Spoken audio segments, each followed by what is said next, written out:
PRI's podcast. I'm your host, Rowena Itchon.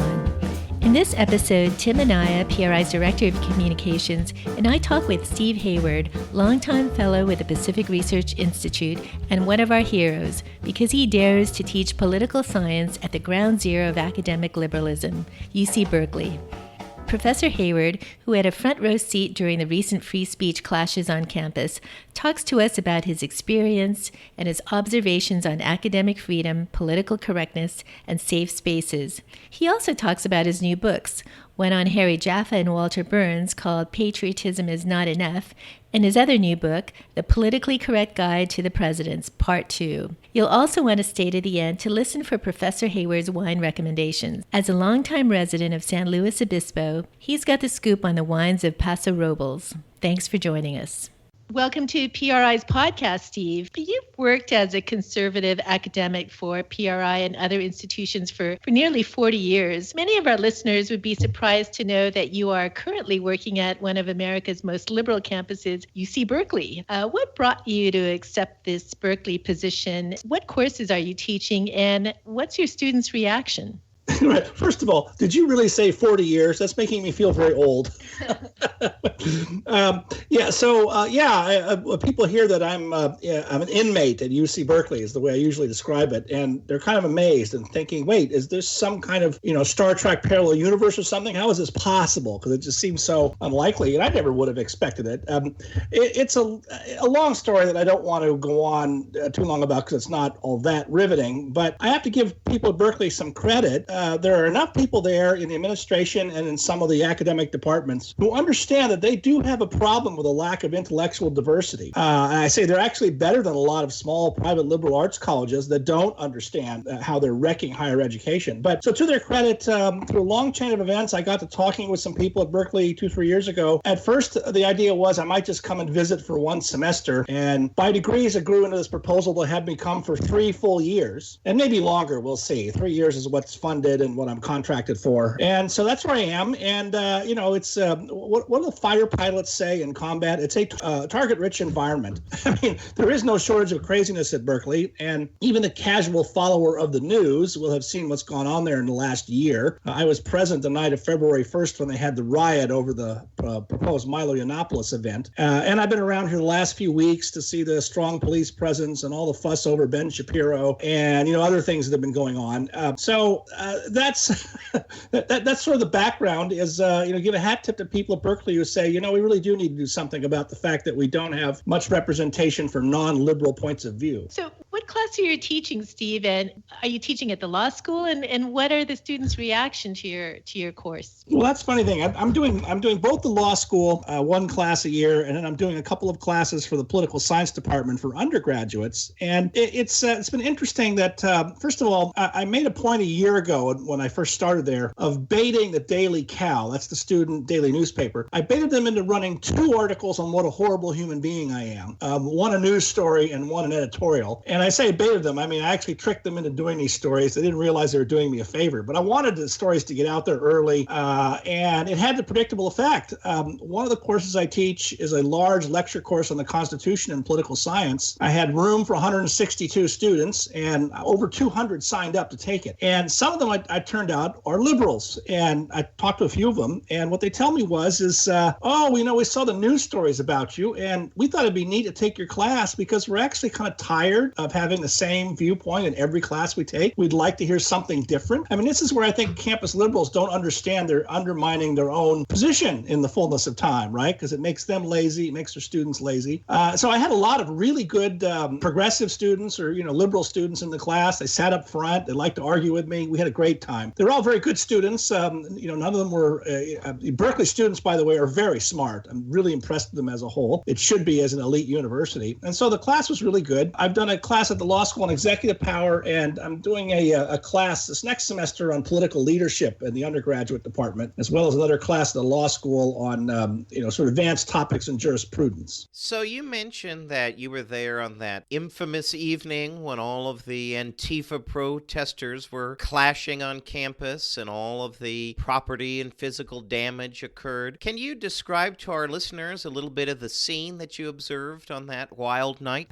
Yeah, I mean, I had not bothered to get a ticket to attend the Annapolis speech. I'm not wild about the guy myself. I think he's a provocateur, and he can be very good, he can be very bad, and you never know which Annapolis is going to show up. But I didn't want to see the circus outside because protests had been announced for 5 o'clock, an hour before he was supposed to show up. And that meant mostly a lot of students with bullhorns saying, we're opposed to hate, Milo stinks, and, the usual slogans and cliches. But then, of course, this was February. And so, by 5:30, it's starting to get dark. There were helicopters circling overhead, and the news helicopters, and maybe a police helicopter, I'm not sure. But I thought, interesting, why are the news helicopters circling this? Someone must have tipped them off that something big is going to happen. And then I started noticing, I was up on the grass next to the Sproul Hall, the main administration building. And so I want to get a high vantage point for things. And the people with the bullhorns and the people with signs and the protesters were down on the flat,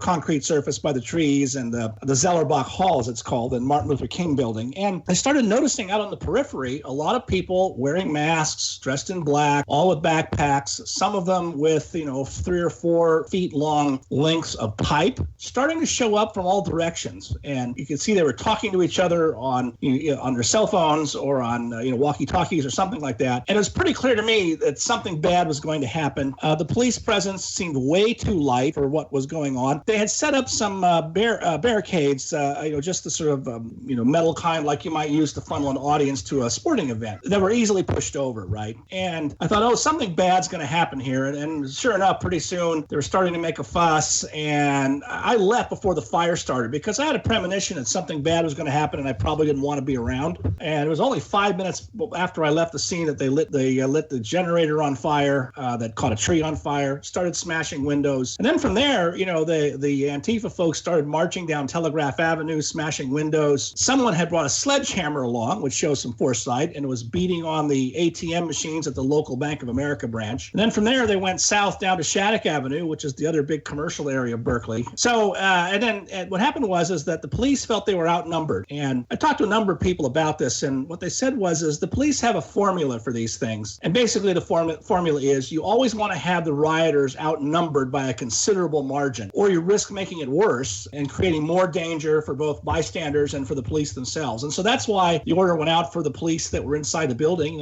maybe 75 of them, to stand down and essentially do nothing, for which they got a lot of criticism. And they should have, right? I mean, I think that the university was caught by surprise at how serious the violence was going to be, but I think that the result of this has been really quite bad, not only for Berkeley, but for universities around the country. And so I'm going on a long time here, but when Ben Shapiro was slated to come speak here 3-4 weeks ago, I have to give the new chancellor, Carol Christ, a lot of credit because she said very directly, we are going to ensure Ben Shapiro's right to speak. We're going to pay whatever costs are necessary. And so there's not only a very heavy police presence, much heavier than before, but the middle of the night before, this showed me they were serious about it. They showed up in the middle of the night with work crews to set up concrete barriers, which are much more effective for crowd control, right? They weren't going to go with flimsy steel barriers that you could push over and throw around. And they also made the announcement that the police were authorized for the first time in years to use pepper spray on protesters who showed up. And and then the Shapiro event, there were some protesters and people with bullhorns and saying, we don't like him. But the Antifa people were either didn't come or were successfully scattered. And then finally, I like to joke about the incompetence of the left these days. Because of all the publicity, it's estimated, I think, that 400,000 people watched Shapiro's talk on a streaming video, which means all this publicity from the left has actually increased his audience because Shapiro spoke 3 years ago at Berkeley with no fuss to just a couple hundred people. And now he has hundreds of thousands of people watching what he says there. So that's a real triumph, I think, for Shapiro and for people who want to defend free speech on college campuses. Steve, what do you think about these attacks on conservative voices say about America's political discourse today? Well, but by the way, I like to point out that it's not just conservatives that are provoking these attacks on free speech on campuses. Just this last week or 2 weeks ago, I guess it was, the Mid-Atlantic chapter president of the American Civil Liberties Union was prevented from speaking at William and Mary. No, she's a liberal, right? The ACLU we're talking about. And the Black Lives Matter protesters who blocked her speech held up signs saying liberalism is white supremacy. Well, liberals better understand they're in deep trouble if that's what a lot of people on campuses think. And that's not the only instance I can name. Again, at Berkeley 2-3 years ago, the comedian Bill Maher, who's a socialist, right? He was invited to give a commencement talk at the December graduation. And that led to a big protest and demands that he be disinvited because, of course, he's very hostile to Islam. He's hostile to all religion. He's hostile to Christianity, too. But because he was hostile to Islam, he was branded an Islamophobe. And although he went ahead with his commencement talk, there were quite a number of students in the audience who held up signs attacking him for being a bigot and turned their backs to him. And Maher has now said that he won't go back to Berkeley or just about any college campus.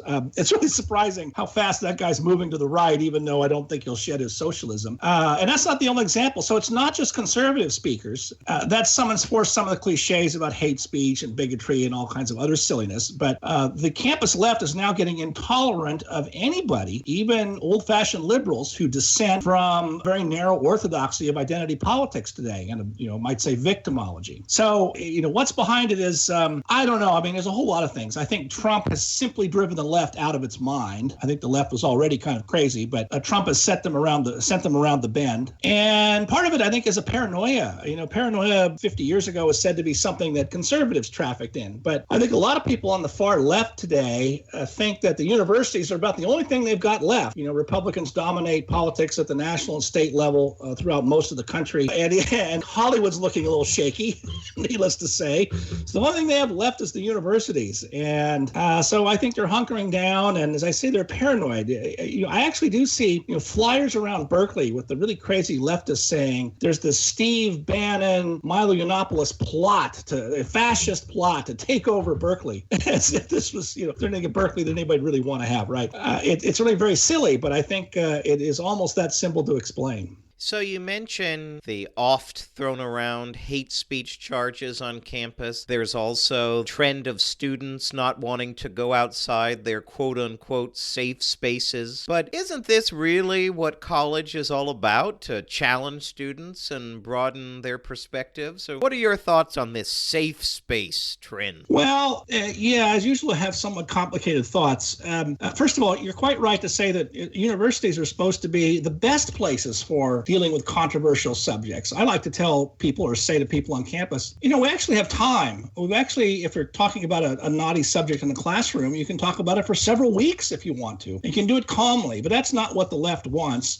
Part of it is a lot of parts of the far left really do think they have a monopoly on the truth. And you can actually see them say this almost in so many words if you read a lot of their crazy journal articles and so forth. There's a lot of deep dish theory behind this that I could unravel. It would take a little while, but I could unravel it all for you. And so, in other words, they feel no hesitation at all in suppressing the speech of someone who disagrees with them, because they immediately think if you disagree with the truth, it's like the medieval church or an inquisition. If you disagree with the received truth, it must mean because you're an evil person or have bad motives or both of those things, or there's something wrong with you, right? It's almost clinical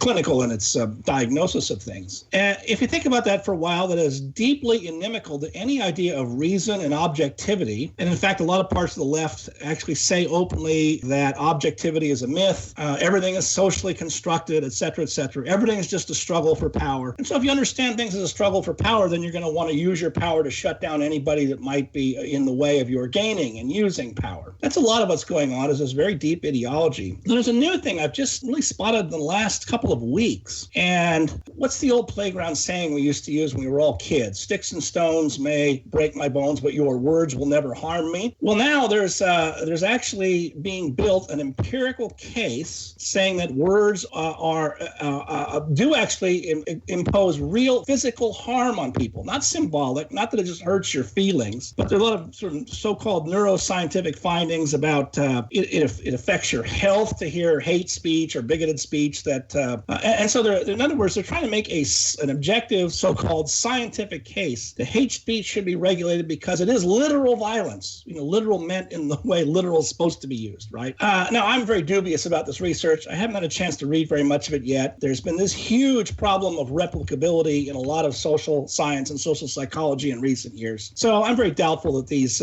findings hold up very well. And still less that even if it's true, it makes perfect sense in one respect that if you hear something that's emotionally unpleasant about yourself, yeah, you'll be angered by it. Anger may raise your blood pressure, your anxiety. On the other hand, isn't that true of all human beings? So why do we single out some human beings for protection, but not others? Well, that gets back to a narrative of oppression and all that kind of business. And at the end of the day, the idea that words should be regulated because they actually impose demonstrable physical harm on people, at the end of the day, that means that we can no longer reason about things as human beings together through arguing and discussion and persuasion. And essentially, it's another formula for a totalitarian society. And universities, as to restate what I said earlier, ought to be the one place that's most immune to those totalitarian impulses. And instead, it's becoming the home for them. Steve, let's talk about sticks and stones, that quote that we heard when we were kids. An alarming number, 20%, think it's okay to use violence to silence political speech. What do these disturbing attitudes portend for the future of academic freedom and freedom of speech itself? Well,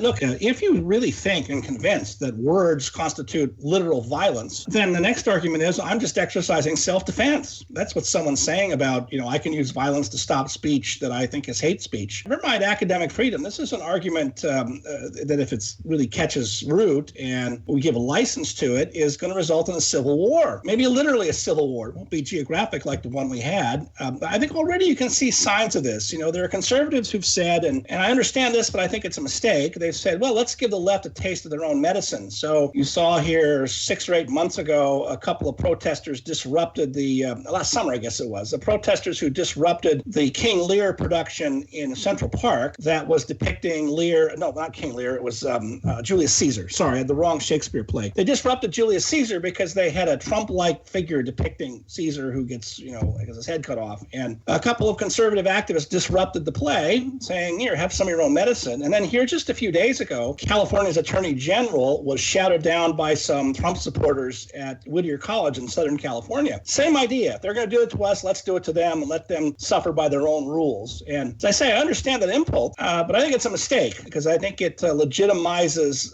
willy-nilly the claim of the left that, violent resistance to so-called hate speech is legitimate. And, I think that's just a downward spiral for everybody if we do that. I do think that what's going on right now is an awful lot of liberals on campus. I've been practicing self-censorship for a long time. In fact, even before Trump was elected a year ago, there were a number of liberals starting to say, often writing pseudonymously in places like the Chronicle of Higher Education, that, conservative students don't worry them or bother them or, their complaints don't make them lose sleep at night. They said it's the liberal students. I'm walking on eggshells all the time. If I say one wrong thing, there'll be a complaint raised against me. I think, by the way, that's another advantage of being an open conservative on a college campus is people know that you don't have their views. But liberals are terrified of this now. And I think they're starting to wake up and realize that this has gotten out of hand. And a number of them are starting to speak out. There's that fellow at Evergreen State, the biologist, Brett Weinstein, was a Bernie Sanders supporter. But I follow him on Twitter, and we've emailed a few times, and good grief, he's moving to the, I'm sure he's still,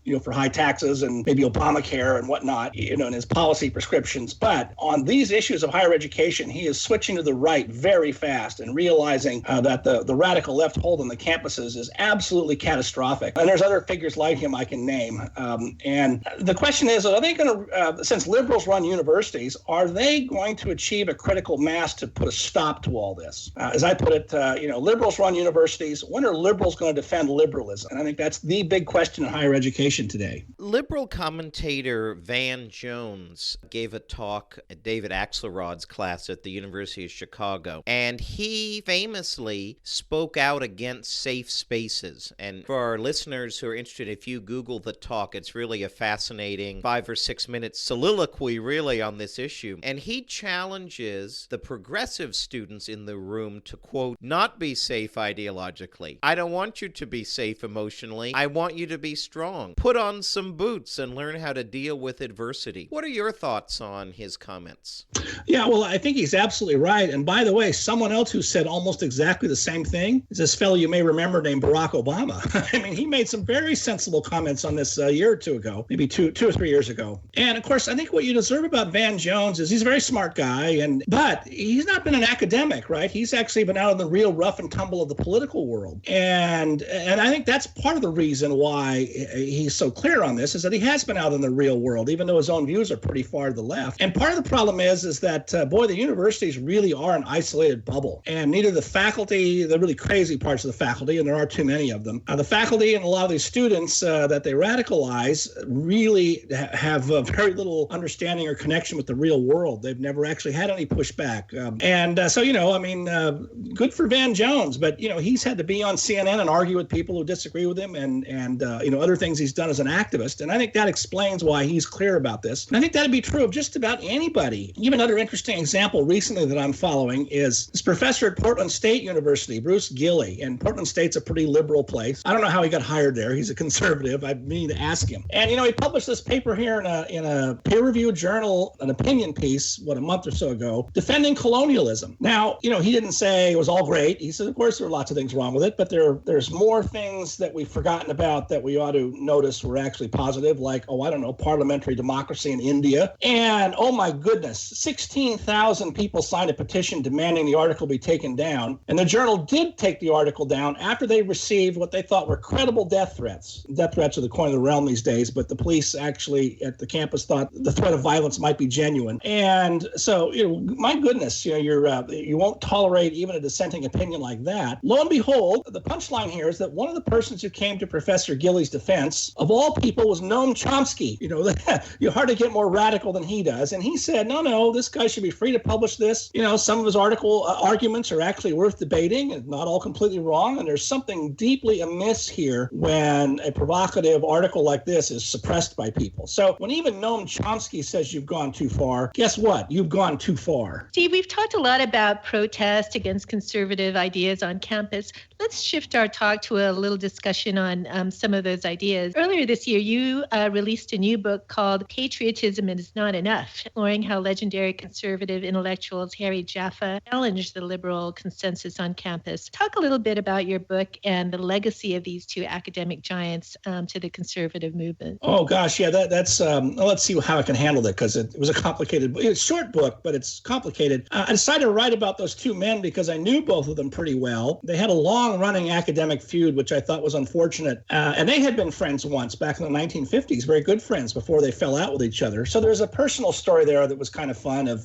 old-fashioned conflict. And then the amazing coincidence was they both died on the same day in January of, 2014, 3 years ago now, both at the age of 95. And, I joked at the time that they were both of them were in terrible health at that age. And I think, as I put it, they were trying to outlive the other as their last act of their long-running feud. And, I think the book is very wide-ranging. I mean, I used them as a focal point for a narrative. And essentially what I was trying to show is that, they were two of the more important figures, but others that people may know include Alan Bloom and Martin Diamond and Herbert Storing and a lot of names that only political science specialists may know. But the point is they represented a real challenge to the liberal orthodoxy of academic political science starting back in the 1960s, and really opened a whole new way or different way, or maybe you might say revived an older way of understanding political life. So just to give you one example, most of the circle of people are political philosophers. They take the American founding seriously. They trace the lineage of American political thought all the way back to the ancient Greeks. And most political science these days, including at Berkeley, which has a highly ranked department, very much these days are all about quantitative social science and regression models. And, there's a large place for that, but it seems to dominate the field to the exclusion of old-fashioned, case studies and biographies of actual political figures and political leaders. I'm always amazed at how few political science students have actually read a biography anymore. And, people like Jaffa and Burns both agreed on this. They both thought it was really important to study political leaders closely. Leaders of all kinds. That includes, the bad ones like Stalin and even Hitler. You want to study them closely to figure out what made them tick, how they decided things, how they were educated, what were their insight. These are things you can't reduce to a regression model, but it's also a much more interesting way of studying political science.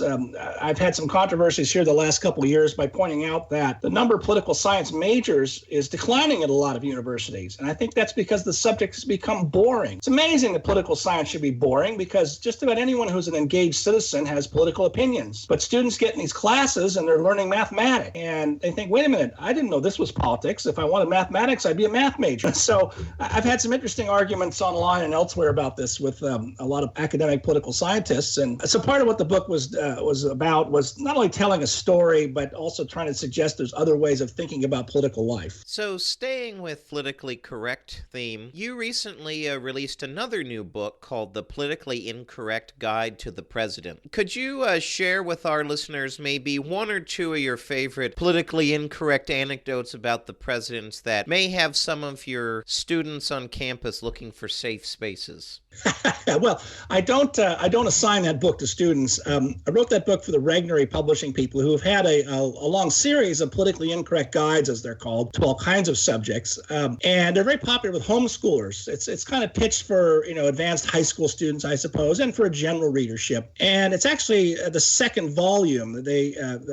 I decided I wanted to do modern presidents, so I started with Woodrow Wilson and went through Obama. And this is a second edition. It's just been put out now that Obama's done. And I decided to evaluate each president from scratch, and my primary criteria was, were they faithful to their oath of office of defending the Constitution? What a strange idea. And so even though, a lot of presidents, deserve their large reputations, I was very harsh on, for example, Franklin Roosevelt. Oh, no, I gave a grade, an A through F grade. Roosevelt got an F, of course, for his attitude toward the Supreme Court and the Constitution. And Calvin Coolidge was my A+. He was the most faithful to the Constitution. And one of the things that I also used in doing my grade was Supreme Court appointments. That's a very large aspect of how a president defends and upholds the Constitution, is what kind of people the president puts on the court. And, Woodrow Wilson, and especially Franklin Roosevelt, put a lot of bad people on the court. Richard Nixon botched most of his Supreme Court appointments, except for William Rehnquist. And even Ronald Reagan, I knocked down a little bit, I think, to an overall grade of an A-, because, Sandra Day O'Connor turned out to be a weak appointment to the Supreme Court. And also Anthony Kennedy, who's unfortunately still with us, right? Wasn't what his intention was, but it's how the result turned out. So yes, that was a shocker to some people that I only gave Ronald Reagan an A-, and I gave my A+ to Calvin Coolidge and an F to Franklin Roosevelt. Also to Woodrow Wilson, he got an F too. Steve, after discussing the battles you've been through, we could probably all use a glass of wine to unwind. Please share with our listeners your recommendations for your favorite wine or adult beverage. Well, let me start with whiskey. I tend to like the really peaty Islay malts like Lafroig and Talisker, served neat, of course, or maybe with just a tiny, your size of your thumbnail ice cube to lower the temperature a few degrees, because sometimes it's a little too warm in the bottle if it's stored, in a bar that's hot. So I live down most of the time in the Paso Robles area, which has become, a very preeminent wine region. Tend to specialize down here in the Rhone blends, Mourvedre, Syrah, what am I leaving out? Grenache blends, but they still make a lot of old school Zinfandels. And so let's see, what are some of my favorite wineries? There's a new one that's trying to produce really big, beefy Cabernet Sauvignons called Dao, D-A-O-U, a little bit on the expensive side. I like Denner, is very good. What did I have last? I can't remember what I had last night. I usually remember what I've had the night before, and I can't remember right now. But and the red wines are what you want. White wines are hard to grow down here, although there are a few good ones. But it's those Rhone blends and the Zinfandels from this area is what I drink the most of. Thanks, Steve. Thanks to our guest, Professor Steve Hayward, and to Tim Anaya. If you like this episode, please tell your friends and subscribe to PRI's podcast at iTunes, Google Play, Stitcher, or TuneIn. And please do us a favor and give us 5 stars. You can also listen to our podcast on PRI's YouTube page, youtube.com/Pacific Research 1. That's the number 1. Also, check out our blog Right by the Bay on our website at pacificresearch.org. Thanks for listening. I'm Rowena Itchon. We hope you'll come back again for another episode of PRI's podcast.